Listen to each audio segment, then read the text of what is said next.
All right, for this day in history, we want to look back 37 years ago this week, tomorrow to be precise, October 19th, 1987, a.k.a.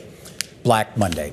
That was the day that the Dow and S&P each plunged more than 20% for what was then and still is now their worst percentage drop in history. An excruciating fall from grace that precipitated one of the first financial crises of the modern globalized era.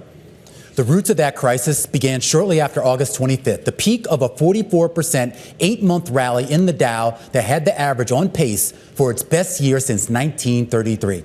But a big part of that rally was due to a massive wave of M&A, a wave that was at risk of ebbing as Congress sought to pump the brakes on highly leveraged corporate takeovers. You combine that with concern around a slowing economy, a falling dollar, and benchmark Treasury yields at 10% and rising, and well, you combine that as well with other issues that appear to have also caused some issues. We talk about this idea here of that falling dollar, of those benchmark Treasury yields, and all of the other issues that tied into it. You throw in programmatic trading, antiquated guardrails at the NYSE, and the untested new trend of portfolio insurance, and you have a market that was ultra exposed to exogenous shocks.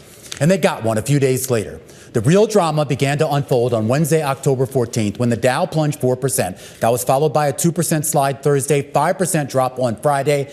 And then most market pundits thought it was all over, a modest correction, if you will.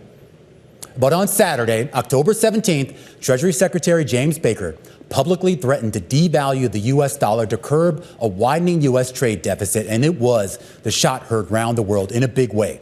New Zealanders, they were first out of the gate, pushing their benchmark index down 60%, 6-0. The Hang Seng in Hong Kong was down 11. The DAX in Germany lost 8. And by the time U.S. markets opened on Monday morning, panic was in full swing. A GAO report released in January 1988 had an incredible anecdote of the day's actions, with market makers saying their phones were ringing off the hook all day long up until the final couple hours of the day when one floor director said the phones, they just went silent. It was like everyone had just given up.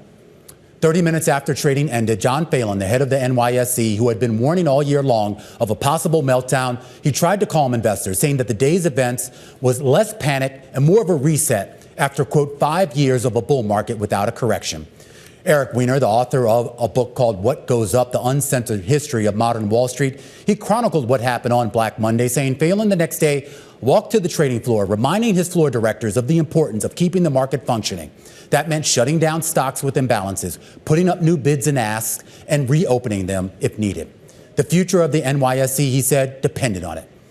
While the market turned around on October 20th, rallying almost 6%, and then another 10% on October 21st, it would still take almost 2 years for the market to return to its pre-Black Monday levels.